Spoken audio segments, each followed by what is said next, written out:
तृतीय स्कंद में सर्ग का निरूपण है। सृष्टि का बहुत विस्तार से विवेचन किया गया है। सबसे पहले परम भागवत श्री विदुर जी महाराज का चरित्र गाया। सुखदेव जी कहते हैं, परीक्षित, जिस समय महाराज धृतराष्ट्र स्वसुतान असाधून अपने असाधु पुत्र माने दुष्ट दुर्योधन आदि के मोह पास में निबद्ध होकर के अधर्म का आश्रय लेते हुए पांडवों के साथ छल करने लगे। पुष्णन अधर्मेण विनष्ट दृष्टि। सुखदेव जी धृतराष्ट्र को परिचय देते हैं विनष्ट दृष्टि, जिनकी आंखें फूट चुकी हैं। तो सिर्फ नष्ट दृष्टि कह देते हैं, विनष्ट दृष्टि क्यों कहा? बोले प्राय जिसकी आंख नहीं होती भगवान उसे कोई विशेष पावर जरूर देते हैं। आंखों से बहुत हमारी ऊर्जा नष्ट हो जाती है बाहर देखने में, पर जिनकी आंख नहीं होती उनकी ऊर्जा बहुत संग्रहित रहती है, इसलिए उनमें कोई ना कोई विशेषता आप पाएंगे। बाहर की यदि फूट जाती हैं तो भीतर की आंख पैनी हो जाती है। परंतु धृतराष्ट्र को विनष्ट दृष्टि कहा। बाहर की भी फूट गई और भीतर की जो आंखें थी उनमें पुत्र मोह का पर्दा पड़ गया, इसलिए भीतर से भी कुछ समझ में नहीं आ रहा, कुछ दिखाई नहीं पड़ रहा, क्योंकि अधर्म ने उनकी भीतर की आंख को भी सावरण कर दिया। अधर्म का आवरण उस पर चढ़ गया, इसलिए विनष्ट दृष्टि। भगवान को लगा शायद मेरे समझाने से इनकी कुछ समझ में आ जाए, तो भगवान पांडवों की ओर से शांति दूत बन करके पधारे। जैसे विदुर जी महाराज को समाचार मिला कि प्रभु आ रहे हैं तो बड़े प्रसन्न हुए कि लगता है अब शायद यह युद्ध टल जाए। शांति संदेश लेकर के स्वयं प्रभु पधारे हैं, पर उनके वचनों का आदर करें, इसके लिए मुझे धृतराष्ट्र को समझाना चाहिए। विदुर जी परम हित की भावना से धृतराष्ट्र के पास आकर के एकांत में समझाने लगे। देखिए महाराज, भगवान सर्वे भवन्तु सुखिनः की कामना से, हम सबके हित की भावना से शांति का संदेश लेकर के आ रहे हैं प्रभु द्वारिकानाथ। इसलिए महाराज मेरा आपके चरणों में निवेदन है, कैसे भी आप उनके वचनों का आदर करके इस युद्ध को टालने का प्रयास करें। धृतराष्ट्र बोले, विदुर भैया हम तो सब कुछ मानने को तैयार हैं, जैसा वो चाहेंगे हम करेंगे, और मुझे अपने दुर्योधन पर भरोसा नहीं, तुम एक बार उसे अच्छी तरह समझा दो। विदुर जी बोले, महाराज दुर्योधन को समझाना किसी के बस की बात नहीं, वो अपनी मंडली के प्रभाव में रहता है, हमारी बातें उसकी समझ में नहीं आती। पर आप महाराज हैं, हस्तिनापुर नरेश हैं, आपकी आज्ञा का पालन करना उसके लिए बाध्यता है राजा होने के नाते, इसलिए हम आपको समझा रहे हैं, आप उसे अपने ढंग से समझाइए। और मैं तो यही कहूंगा, यदि वो आपकी आज्ञा की अवहेलना करता है तो नीति तो कहती है कि कोई कितना भी प्रिय से प्रिय हो, परंतु उसके त्यागने से अनेकों का हित सिद्ध होता हो, उसे प्रिय प्रिय से प्रिय को भी परित्याग कर देना चाहिए। हिरण्यकश्यपु ने कहा सप्तम स्कंद में, छिन्द्यात् तदंगम यदुदात्मनो हितम। शरीर का कोई भी अंग हमारा कितना भी प्रिय क्यों ना हो, परंतु घातक रोग से यदि वह विकृत हो गया, प्रभावित हो गया, और उस रोग का संक्रमण पूरे शरीर में फैल सकता है, तो उस प्रिय से प्रिय अंग को भी काट देना पड़ता है। छिन्द्यात् तदंगम, उस अंग को काट दो। तो आपका कितना भी लाडला दुर्योधन क्यों ना हो, परंतु यदि समाज के हित में, राष्ट्र के हित में पुत्र का भी परित्याग करना पड़े तो आप संकोच न कीजिए महाराज। विदुर जी ने सार्वभौम हित की बात कही और दुर्योधन ने सुन ली। सुनते ही वो तो आग बबूला हो गया कि मेरे पिता को मेरे विरुद्ध भड़का रहा है ये तो। एकदम क्रोध में भरा दुर्योधन आया, अरे निकालो इसे बाहर दासी पुत्र को। विदुर जी दुर्योधन के चाचा जी लगते हैं और शब्द शैली देखो, कैन मत्रोपजवाव जिह्वम दास्यासुतम यद बलनैव पुष्टः। हमारे टुकड़ों पर पलने वाला दासी पुत्र विदुर, इसको यहां पर किसने बुलाया था? इससे परामर्श किसने मांगा था जो हमको सिखा रहा है? जिह्वम माने कपटम, इसके पेट में कपट छुपा हुआ है, ये महाकपटी है, बातें हमसे करता है और हित उनका साधता है। इसलिए दास्यासुतम यद बलनैव पुष्टः, विपरीत व्यवहार आचरण करने वाला है, इसलिए निकालो इसे बाहर। इतना सब बोला और धृतराष्ट्र मौन बैठे रहे। विदुर जी समझ गए अब हमारी आवश्यकता यहां समाप्त हो गई। दुर्योधन मूर्खतावश कुछ भी बोले तो उसका बुरा नहीं, परंतु दुर्योधन भरे सभा के मध्य धृतराष्ट्र के सामने बोले और फिर भी धृतराष्ट्र मौन रहे, तो अब समझ लेना चाहिए हमारी आवश्यकता समाप्त हो गई। हर समस्या का समाधान मौन से होने वाला नहीं, मौन तोड़ना पड़ता है। मौनी बाबा बने बैठने से राष्ट्र की समस्याएं सुलझने वाली नहीं है। आवश्यकता पड़ने पर परिस्थिति बस सार्वभौम हित के लिए, राष्ट्र हित के लिए मौन तोड़ना पड़े, चाहे वो किसके भी विपरीत क्यों ना हो, हमारे से प्रिय के विपरीत क्यों ना हो, यहां तक कि हमारे हित में भी क्यों ना हो, सबसे पहले राजा को राष्ट्र हित की बात विचार करनी चाहिए, उसके बाद किसी अन्य हित को साधना चाहिए। परंतु राष्ट्र गर्त में जाए या कहीं भी जाए, हम तो चुपचाप शांत बैठ के तटस्थ भाव से देख रहे हैं, ऐसे काम नहीं चलेगा। धृतराष्ट्र के मौनी बाबा बनने से दुर्योधन पल्लवित होते हैं, धृतराष्ट्र के शासन में दुशासन पलते हैं।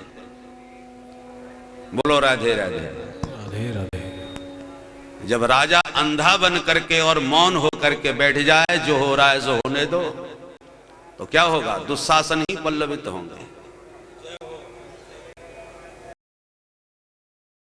जहां अपनी उपयोगिता सिद्ध न हो वहां पर रहना भी नहीं चाहिए।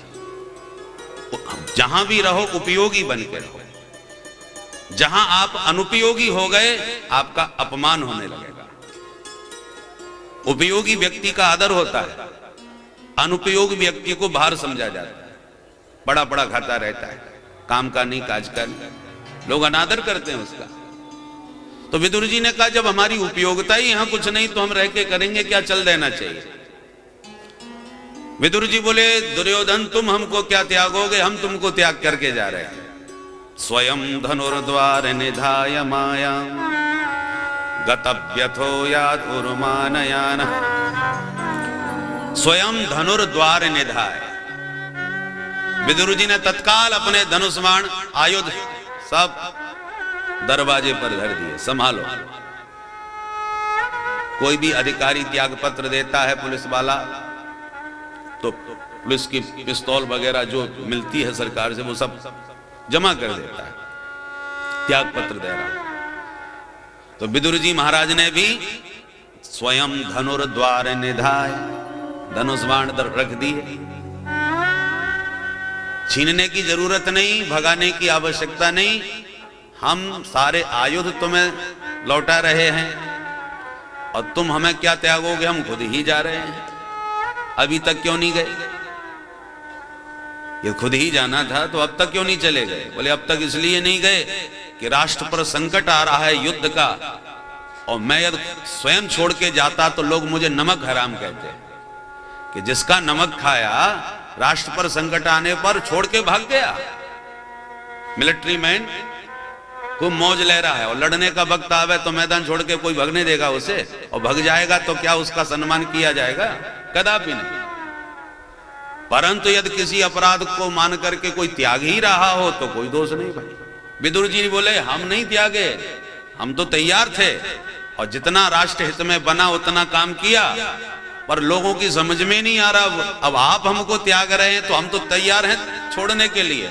किसी स्वार्थ के बसीबूत हम सत्ता से थोड़ी जुड़े थे, हम तो राष्ट्र हित के लिए जुड़े हुए थे, सत्ता लोलुप थोड़ी है। पर तुम हमारे को त्याग रहे हो, हमारी बातें तुम्हारी समझ में आती नहीं, तो ऐसी दूषित सत्ता की लोलुपता की राजनीति का हम स्वयं ही परित्याग करके जा रहे हैं। इसलिए स्वयं धनुर्द्वार ने था। विदुर जी तुरंत त्याग पत्र दे के चल दिए। सुखदेव जी कहते हैं परीक्षित ये विदुर नहीं जा रहे तो कौन जा रहा है? सनिर्गतः कौरव पुण्य लब्धो गजाभया तीर्थ पद पदानी। ये विदुर नहीं गए, कौरव पुण्य लब्धः। अब तक कौरवों का जितना पुण्य था मानो समस्त कौरवों का पुण्य ही विदुर के रूप में जा रहा हो। सनिर्गतः कौरव पुण्य लब्धः।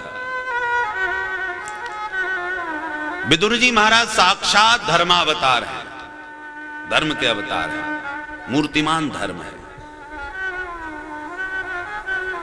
और पांडवों में मूर्तिमान धर्म है महाराज युधिष्ठिर। दोनों पक्ष में धर्म है, पर दोनों पक्ष के धर्म की स्थिति पृथक पृथक है। दोनों पक्षों में धर्म था तो फिर पांडव विजयी क्यों हुए, कौरवों का पराभव क्यों हुआ? उसका एक ही कारण है कि पांडव पक्ष का धर्म जब बोलता है तो सभी एक स्वर में उसका आदर करते हैं और तदनुसार आचरण करते हैं। धर्म के विरुद्ध, धर्मराज की आज्ञा के विरुद्ध पांडवों में किसी की सामर्थ्य नहीं कुछ करने की, सोचने की। परंतु कौरव पक्ष का धर्म विदुर जब बोलता है तो उसकी कोई सुनता ही नहीं, उसकी कोई मानता ही नहीं। कौरव तो कहते हम तो धर्म निरपेक्ष होना चाहते हैं, हमें तुम्हारी जरूरत ही नहीं। और आज विदुर को त्याग करके सचमुच कौरव अच्छी भली भांति धर्म निरपेक्ष हो गए। धर्मो रक्षति रक्षितः। आप धर्म की ईमानदारी से रक्षा करेंगे तो धर्म भी निश्चित रूप से आपकी रक्षा करेगा। और जब आप धर्म का ही परित्याग कर रहे हैं, धर्म निरपेक्ष हो रहे हैं, तो फिर आपकी रक्षा कौन करेगा? धर्म का बड़ा बल होता है। माता जानकी जी जब दंडकारण्य में कुटिया पर बिल्कुल अकेली थी, राम जी स्वर्ण मृग का अनुगमन करते चले गए प्रिया का मनोरथ पूर्ण करने के लिए।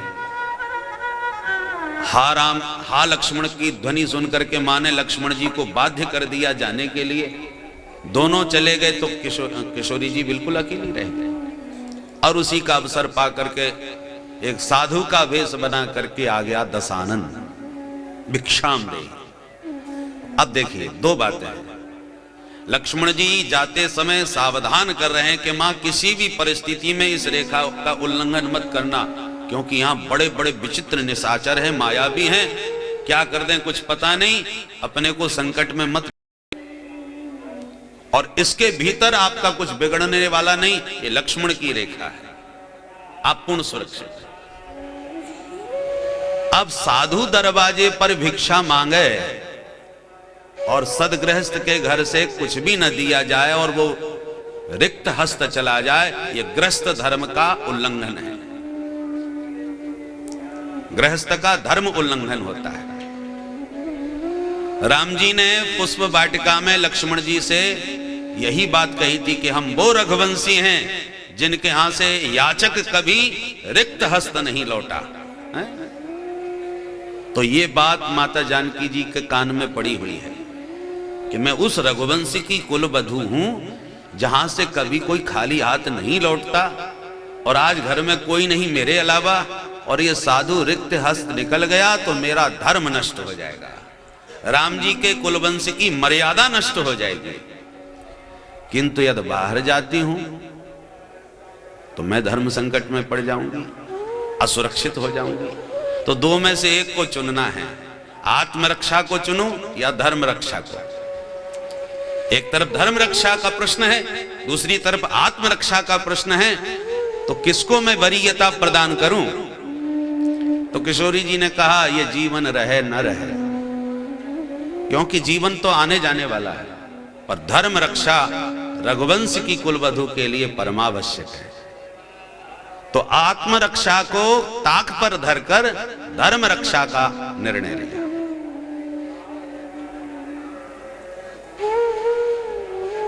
परिणति कुछ भी हुई हो, दशानन ने हरण किया और किशोरी जी ने तो सच्चे मन से धर्म रक्षा की। जब अपहरण हुआ तो किसी ने पूछा कि आपने तो धर्म की रक्षा कर ली किशोरी जी, अब आपकी रक्षा कौन करेगा? तो माता जानकी जी कहती हैं, जिस धर्म की मैंने सच्चे मन से रक्षा की है वही धर्म हमारी रक्षा करेगा। और धर्म रक्षा का बल देखिए कि जिस दशानन के आतंक से सारा विश्व आतंकित था, रावण का अर्थ है जो सारे विश्व को रुला दे, समस्त भूमंडल में कोई भी स्वतंत्र नहीं छोड़ा रावण ने। और ऐसे दिग्विजयी वीर रावण के ही घर में माता जानकी जी उसी रावण को खद्योत के समान कह करके जुगनू बतला करके उसका कितना अपमान कर देती हैं, कितने पूर्ण विश्वास के साथ उसे दुत्कार देती हैं, फटकार देती हैं। अधम निलज्ज लाज नहीं तोई, कितने विचित्र शब्दों से उसको दुत्कार दिया।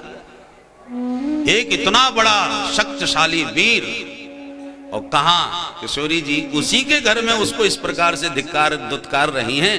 ये इतना यह बल कहां से आया? ये धर्म रक्षा का बल है। तो सच्चे मन से ईमानदारी से जो धर्म की रक्षा करते हैं उन्हें धर्म रक्षा का गौरव और बल होता है। और जो अधर्म का आश्रय लेते हैं वो कितना भी बलवान हो, उसमें बल नहीं होता, उसका अंतरात्मा भयाक्रांत रहती है। देखिए रावण जैसा दिग्विजयी वीर पर चोरी करने आया तो वहां पर गोस्वामी जी ने उपमा दी है श्वान की नाई, कुत्ते की तरह आ रहा है। जैसे कुत्ता कहीं से मांस पिंड खाना चाहे तो चारों तरफ देखता है कि कोई मुझे डंडा लेके मारने ना आवे, कोई भयाक्रांत रहता है श्वान। ऐसे ही किशोरी जी का हरण करते समय वह दशानन जिसके आतंक से विश्व आतंकित है, वो स्वयं श्वान की तरह, कुत्ते की तरह किशोरी जी के अपहरण में भयाक्रांत होकर के आ रहा है। तो अधर्म पर पथ रखने वाले की गति क्या होती है और धर्म पथ पर चलने वाले का साहस कैसा होता है, दोनों का दिग्दर्शन होता है। तो प्रसंग पर आवे, विदुर जी धर्ममय हैं, युधिष्ठिर जी भी धर्ममय हैं, पर पांडव पक्ष का धर्म युधिष्ठिर जब बोलता है तो सभी आदर के साथ उसका आचरण करते हैं, परंतु कौरव पक्ष के विदुर रूपी धर्म के वचन पर कोई चलना नहीं चाहता। सभी चाहते हैं धर्म हमारे अनुसार चले, हम धर्म के अनुसार तो नहीं चल पाएंगे। तो भैया धर्म के अनुसार चलना चाहिए, धर्म को अपने तरह से तोड़ मरोड़ करके अपने ढंग से नहीं चलाना चाहिए। ये तो धर्म के साथ अत्याचार है। कई लोग स्वार्थी लोग हैं ना, तो धर्म की परिभाषाओं को ही तोड़ मोड़ करके अपने ढंग से चलाने का प्रयास करते हैं। भगवान धर्म रक्षक हैं, धर्माभास के रक्षक नहीं है। तो विदुर जी जैसी निकले, कौरवों का समस्त धर्म समस्त सुकृत मानो उनके साथ ही चला गया। सनिर्गतः कौरव पुण्य लब्धो, जैसे विभीषण जी महाराज लंका से निकले तो निशाचर समस्त उनके जाते ही आयुहीन हो गए।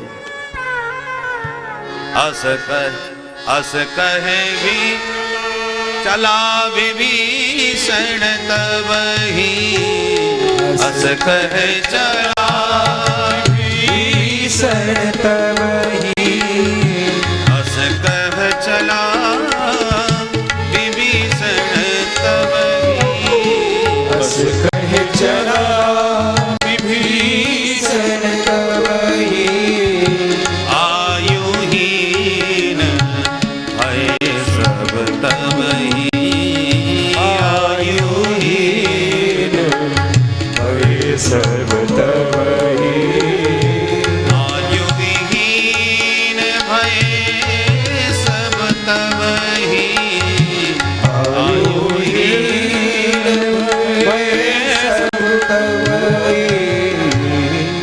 समस्त निशाचर आयुहीन हो गए। ऐसी कौरवों की स्थिति हो गई।